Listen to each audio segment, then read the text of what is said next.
You got to keep the fiber and the principles consistent. That's why that aspect of it will never change. What's changed is I've seen the light in relation to how amazing building a great business can be. And I've always had my own little team within another business, but we know I pay attention to patterns, particularly when the outcome is positive. And the pattern I've seen evolved from owning my own business has been something that I'm super interested in.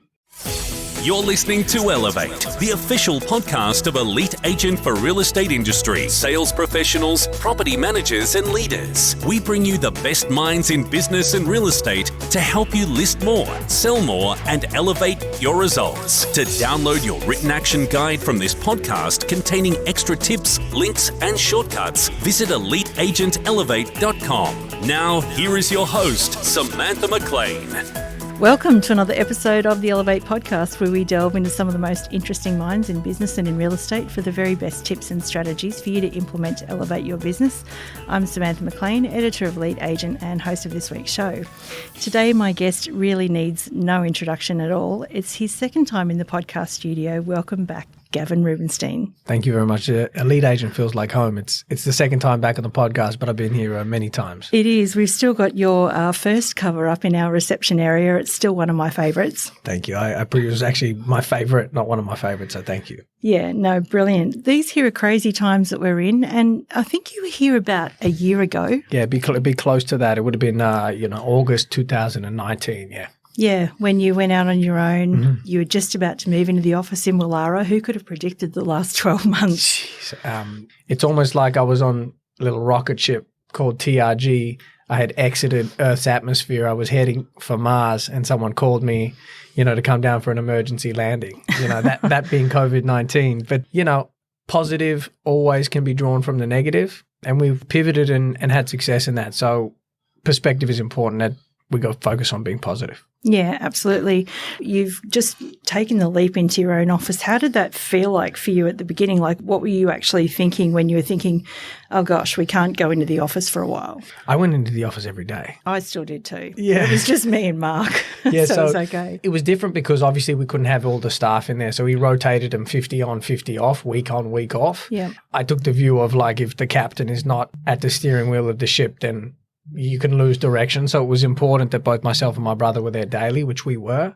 But it was, what are you going to do? I mean, you got to deal with it, right? It wasn't ideal for anyone. There were people even in much worse positions. We saw the positive in the negative, just adapted, pivoted, and moved forward. Like, the energy in there went from a 150 to a 50, maybe even a bit lower. But just understanding that, in time it would be over and that everyone was going through the same thing gave us ease a little bit. In the eastern suburbs, I mean, you've got a very picky type of clientele. Yeah. On any day of the week, COVID or not. What was their reaction to finding out that there was a pandemic? Because I'm guessing you still had a pretty good month in April. Yes. How did your market react to it? They freaked out. Like everybody, they freaked out. And I took it upon myself to be somewhat the anchor, if you like, for these people, to give them confidence. And internally, I just had to identify what I needed to do in order to provide that comfort for them. And so I kind of thought about GFC times, because I've never experienced a pandemic. Not many people have, if anyone at this level, but we've experienced changing markets. And, that's what was happening. The market was changing. And so I transported myself back to what I did back then, which was Groundhog Day, which was pivoting, not so much focused on the seller, of course, focused on their interests, but also working with a lot of qualified buyers and trying to find ways to keep numbers at the same level and or higher. You know what I'm like? I just don't like going backwards. So off-market transactions, we put more emphasis on, and that's tied to working with buyers. And so just did what I could to ease the pain, if you like. And, we managed to do that, which was good. Yeah, actually, it's funny that you should say that, because a lot of people I talked to over that period just said, well, we're back to day one. Yeah. We actually have to go back old school and really talk to people and stuff like that. Did you find that as well? Hugely. I work really closely with Mark McLeod.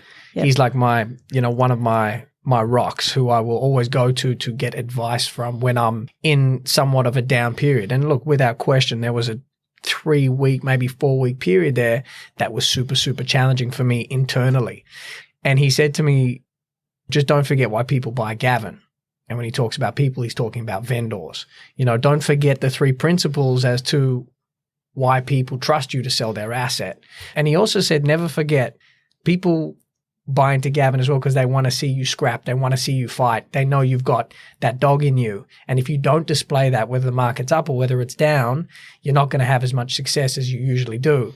And he's got this amazing ability to say like 1 or 2 sentences and change the whole game for me. And that from that point on is exactly what happened.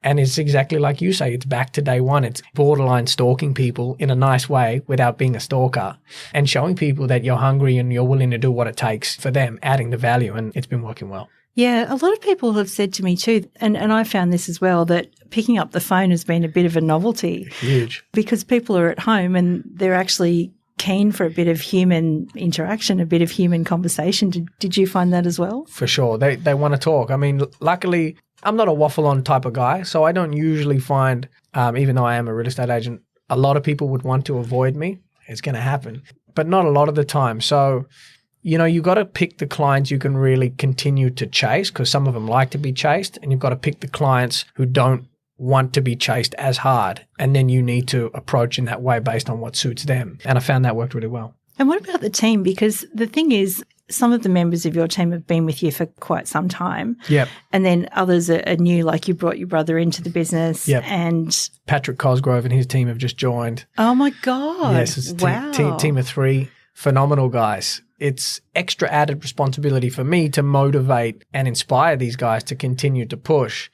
What's crazy is as much as I've been motivating them, they've been motivating me because they've all stepped up and attack the challenge head on. And I think that's what makes, you know, my little outfit so great is everyone is like-minded. Everyone is focused on not taking no for an answer. Everyone is focused on winning. Yeah. And so it's a high performance culture, and seeing them get results and seeing their attitude and how they approach each day puts a log on my fire and helps me burn, if you like. So I've stepped up the training with everyone, the meetings, the communication. Like I talk to my guys hundreds of times throughout the day. KPIs are something that I've brought up and I've always focused on them, but I'm really highlighting them in front of the whole team. So everyone knows everyone's KPIs in terms of what listings we want, where they're going to get to, GCI earnings, and, you know what, just all holding each other accountable. You guys are so used to being together and bouncing off each other and you know, there's that beautiful energy in your group. That must have been a challenge to keep up when social distancing came in. So Very tough. Have you got any tips for the gang out there who might be struggling to motivate their troops? I think goal setting is key. And I think finding a way that will get you to where you want to go is paramount. So what I mean by that is the usual road we're used to traveling to get to our destination is not the road we can travel today because of circumstances. So what we need to do is find another road. There's always going to be a path to get to where you're going. And so I would step 1, identify or try and find what that path is. And when you have that, set a goal, set a target, and make that target and hitting that target your universe. Make that your absolute world and do whatever it takes in order to achieve it.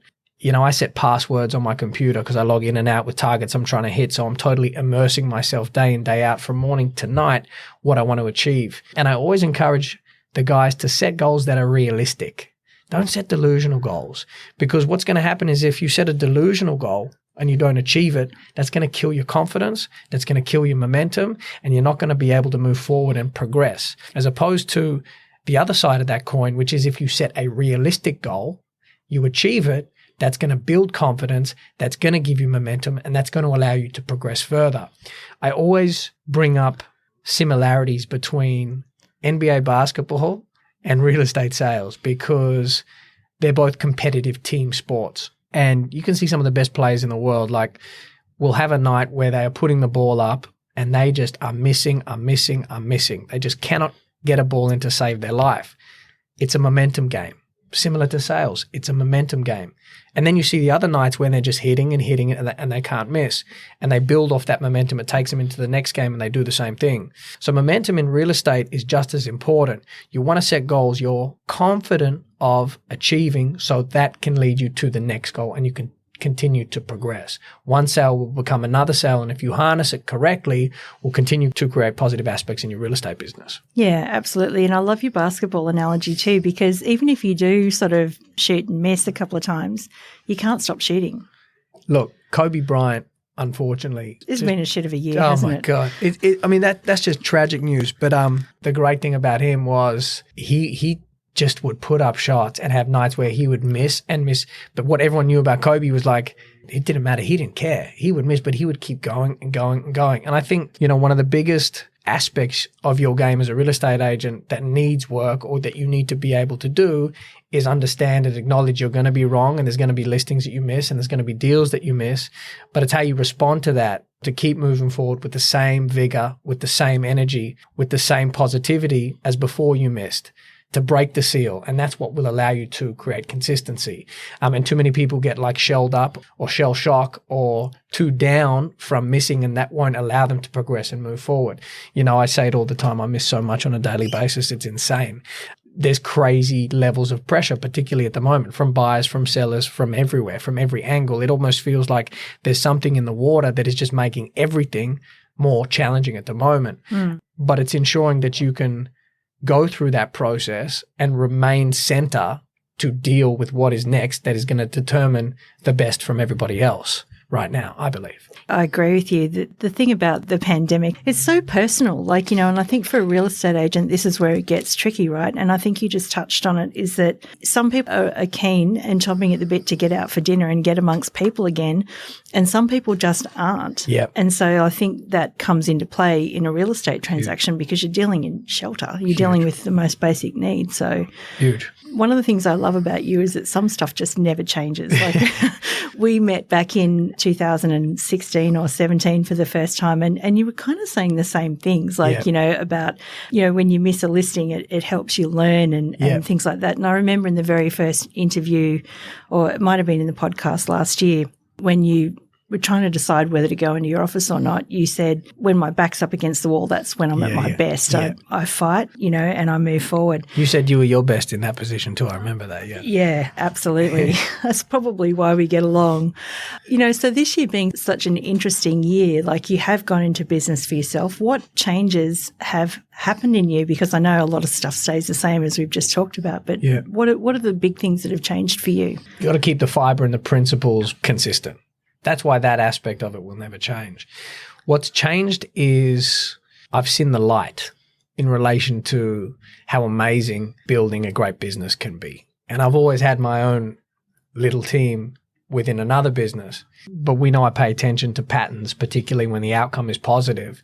And the pattern I've seen evolved from owning my own business has been something that I'm super interested in, right? I'm really, really intrigued to create a bigger office or a bigger version of what I've got now, and identify that, real estate is a team sport. And I really internally get a lot from that process, from recruiting people, from getting the best agents in the marketplace to come and work with me, from helping them build their business and watching them fly. ofElevatewe is very, very close to exchanging and cracking the $1 million mark for financial year.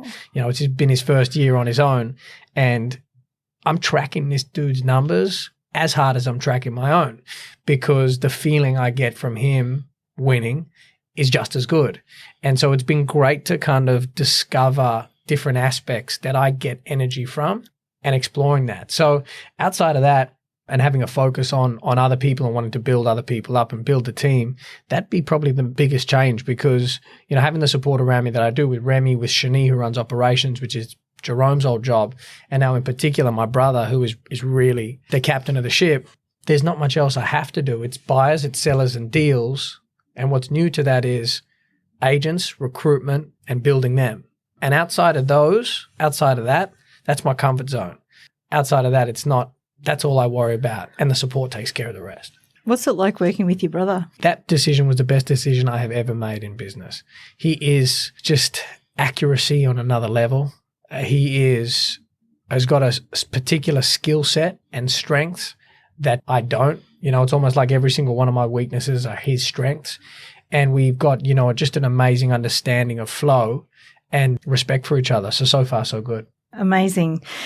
Also, because you've got a lot of followers out there on social media and people are very interested in what you're doing, I put a question to some of our most avid readers on what they would ask you if they were given a chance to.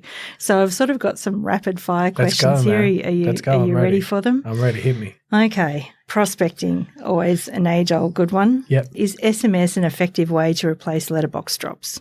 SMS is extremely effective, but don't stop letterbox drops either. Do it all.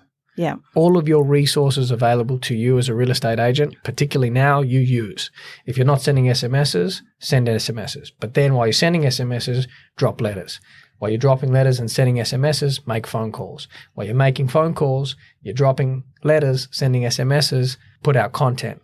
While you're putting out content, while you're making phone calls, while you're dropping letters, while you're sending SMSs, make sure you're featured in the news. While you're featured, do it all. I've always been passionate about doing it all. Big listings, big signboards, big sold signs, big newspaper mentions, big SMSs, big calls, big content.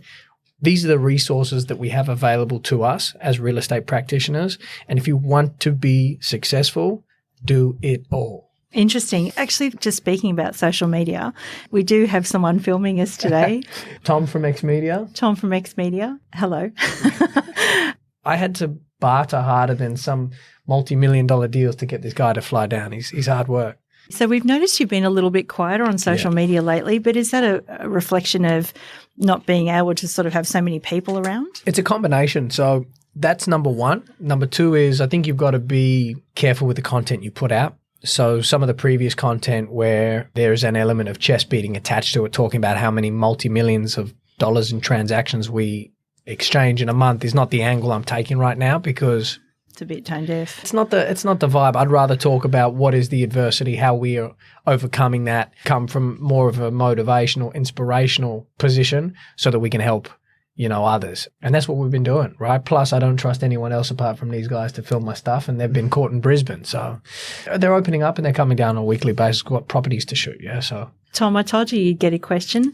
How have you been handling the 3D tours and that sort of stuff? Have you guys been doing a lot of virtual tours? Yeah, lots of virtual tours. But I think for Gav's content, we have lots in the bank, but we aren't releasing it because, like Gav said, you don't want to necessarily chest beat. We've got lots stored up. It's not the right time. Yeah. So until we could come back and film this set of filming, I think we just kept a little bit on the lowdown. So. Are you doing 3D walkthroughs? Are you still? Because you're doing videos. Old school, man. People thought because Corona we got to try these, but I still think the social media 60-second videos, 90-second videos are a lot more engaging than your Matterport style ones. But people like to do them. So. Yeah, well, also people like Lisa Novak and stuff like that. They all say that you've got to do the short video so that people actually call you. It's always good to leave the line out. Yeah, leave a bit of curiosity. Out there. Definitely. Yeah, interesting. Okay, so do you still have a morning routine and has that changed any since you became a leader of your own office? No, it hasn't changed. Exactly the same. Up early, in the gym, work out. That's my preparation process. It's therapeutic to me to work out. And if I haven't worked out in the morning, to deal with what I deal with, the emotional roller coaster that is real estate, the ups and the downs of it is just going to be very, very challenging. I've been doing a lot of angry running lately. I was even running for a bit because now I've actually gotten to a gym with my best friend. It's just him and myself in a private gym because his brother owns one, so we're lucky in that sense. But before I was running and I never used to run. I was trying for it not to be angry. I was trying for it to be pleasant. But, you need a morning ritual. You got to prepare. You got to get ready. Yeah, absolutely. If someone were to ask you what your key value proposition is, what's your unique selling proposition or the one thing that sets you apart, why should I choose you? What's your answer? Attention to detail. Yeah, that hasn't changed either. That's probably one of the most important aspects of a negotiation, if you think about it. If you really reverse engineer what is negotiation, detail is everything. It's just one of my big strengths, yeah. Yeah, detail in knowing who you're dealing with, knowing how much money they've got, all of that sort of stuff. Knowing what you say. Yeah. Knowing what they say. Identifying the body language. Being able to work out touch points at certain times. Are they at the right times? Knowing when to push, when to pull back. This is a huge umbrella called detail, and so much falls under that. And yeah, that would be my biggest. Product knowledge. It actually all, in one way or another, falls under detail. And it makes a difference. Yeah, absolutely. So I know you sell mostly by auction. Yep. Have you dipped your toe into virtual auctions or online auctions or any of those sorts of things? Definitely. So whatever it takes to get the job done, we've done a few of them. They've been good. I've done expression of interest. I'm trying not to swim against the current too much when an owner has their own idea of how they want to approach the process. And I think anyone talking about selling right now is not a fool. They know what is going on and have done their research. So they'll have an idea of what process they're comfortable running. And, I'm happy to do that so they're comfortable for a period of time. And if we haven't got to the outcome we want, then we shift and do it my way. I say to everyone, auction, for sale, virtual auction, whatever the process, I'm going to get it done. It's where you guys feel comfortable, so long as it won't jeopardize the outcome. And again, I help guide through that. And that's detail, isn't it? Correct. Working out which outcome is going to be the best. 100%. You mentioned off-market a little bit before. So how big a role do you think off-market will play in the next 6 months, particularly in the market we're going into? Huge, enormous. Like in my marketplace particularly. And that's why we pivoted immediately. And buyer's agents are great. I'm a big advocate of buyer's agents. I love them. Very close relationships with all of the buyer's agents. And I think they add a lot of value to the buyer.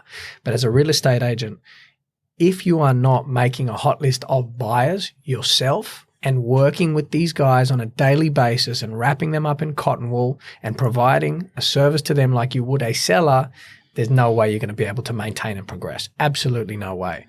A main question I always ask a buyer, which is key for me anyway, is if I find you the perfect property, are you in a position to sign a check for a deposit tomorrow? If they are, I want to work with them. Doesn't matter at what level, because I'm servicing them not only on my own properties, on other agents' properties. I'm calling everybody who I've met in the last 10 plus years. It's a lot of people who own a lot of property. And I'm asking the question, look, I know you're not in a vibe or thought space of necessarily selling, but is it a short to medium term plan? Or if you were to be offered the right sort of price and I could save you inconvenience of a campaign and get you some attractive settlement terms, would it be something you would consider? And what that does is almost a linchpin to unearth if anything is going on below, which I may not know about or which they may not want to tell me. And from there, we explore. Correct. So we've been doing a lot of work like that, multiple off-market transactions, April, again now, and it's helping. No one wants to talk about the bad stuff that could possibly fall out from this pandemic, but, I'm guessing that a lot of people will need to sell in the coming months, but probably won't want to talk about it. Prospecting is almost like going fishing, isn't it? Yeah. So you never know what you're going to catch. And questions like that or offers like that can help create opportunities for you, right? It's work. It's all work. Yeah. Again, I don't want to foreshadow anything, but if you were dealing with someone, because we're probably going to be going back into that situation where we're having those price reduction kind of conversations, how do you handle that? Someone comes to you and they've got to sell your house. Yep. And I asked this question to someone else the other day. Picture it's me. I'm crying. I'm going, Gavin, I've got to sell. I'm an ugly crier. So am I. I think everyone's an ugly crier. Snot bubbles. Is there such thing as a pretty crier? Oh, yeah, there's a few people. I reckon Taylor Swift, people like that. She's cute. So how do you handle the emotional person coming to you to say, what am I going to do? Empathy and having enough confidence to be that anchor and giving people the right information.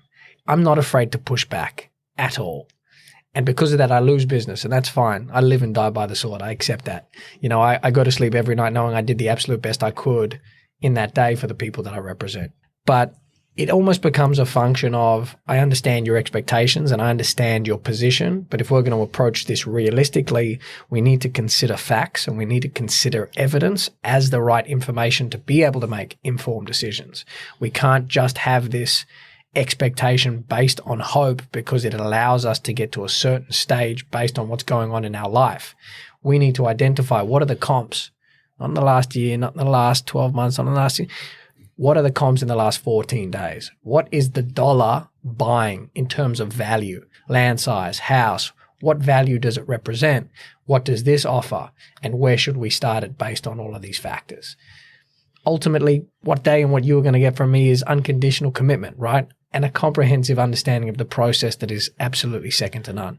And you work through it, right? You work through it. So if I promise to stop crying, you're going to keep in touch with me like 3 times a day and guide me through the process. Yeah. I mean, look, what everyone knows about me is I'm on all the time. So, I mean, Tom was in the car in the last, I mean, what was my phone doing? What were the conversations like? It's non-stop. Yeah. I mean, I've spoken to one of my vendors 3 times this morning. I mean, it's just, I enjoy that aspect of it. I think you have to, and that's the sort of service and commitment you need to give to people. But again, look, I've always done that. So this is not a new thing. No. Yeah.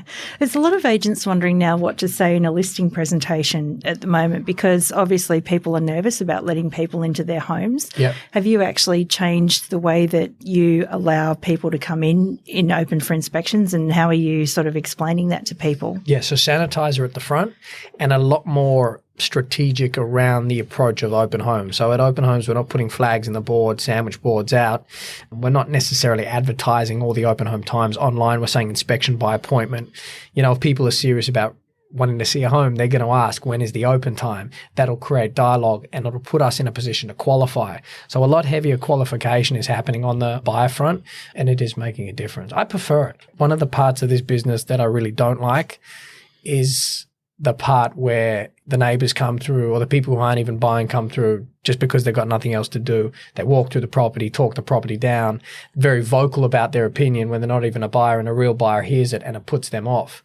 You know, it's almost like me going into a cafe or a clothing store when I have no intention of buying anything and just screaming about, you know, how shit the clothes are. I just would never, ever take time out of my day to do something like that. So I think it's trimmed a lot of the fat, and I enjoy working with a group of qualified people more than a bigger group of non-qualified people. And that's been, to me, one of the biggest positives that's come out of COVID. I heard someone say that exact same thing the other day, that dealing with more qualified buyers has actually sort of put a bit of like a profitability improvement in their business. Huge. Without sort of sounding like chest beating or anything like that. But, you know, it's enabled them to sort of save a whole lot of time. It's enormous. And it also allows you to do your job better, because before you'd have 30 groups coming through an open home, you're now one-on-one showing a prospective buyer through, which enables you to open up dialogue, to have more of a personal approach, to talk one-on-one, to get into their house, to then find your next. So there are many positive things that have come out of this pandemic, make no mistake. Yeah, that's a day one thing again, you know, when you used to jump in someone's car and they'd drive you to a listing and you'd be able to develop a relationship with them, which kind of was out 6 months ago, but that can't be a good thing that it's back in. 100%. 100%. And I'm experiencing it myself on the sales side. Like, I was at a restaurant for the first time on Sunday evening. We were the only people in the restaurant. I loved it. It was almost like we owned the restaurant. I went to buy a pair of sneakers a couple of weeks ago, you know, from a high-end fashion boutique. And, you know, we had to book an appointment before arriving. And then when I got there, I had my temperature taken, hand sanitized, went upstairs, and I had a private sales consult. Like, it was unbelievable. I actually preferred the process. Yeah. It is more personal. And so that's pretty similar to what's happening in our game. Yeah. Well, my 18-year-old daughter, she works for Woolworths, and she was, you know, the whole thing about them sanitizing your trolley on the way in. And she actually said to me, I hope it stays, because what's bad about greeting your customers as they come in the door? We should have been doing this the whole time. And being more clean, being more hygienic. And I'm thinking, wow, that's pretty insightful. Like, I love it. Yeah, absolutely. There are some positives, make no mistake. And yeah, as I've said a couple of times, I don't miss the shopping trolley up the butt on the, you know, someone coming so close to me that, you know, like you want to turn around and go, give me some space, buddy. Yeah. Yeah. Is there anything else to come out of this that you think's positive? I think everything we highlighted then, you know, people being more aware, people being more hygienic, cleanliness, those aspects will come out of this. Yeah, absolutely. And a bit of old school service. A lot of old school service, a lot. Yeah, absolutely. All right, I've got to ask you this question because I ask it every time you and I get together. What's next? What's next? I want to see this little baby of mine capitalize on its potential, and it has huge potential. You know, I've always said it, like, I've got the framework for these guys to develop phenomenal businesses for themselves individually. I've got the formula. People can say what they want, but they're in my marketplace anyway, and that's all I can talk about. There was no one, and there has been no one who wasn't a principal writing the numbers that I wrote, right? Didn't exist.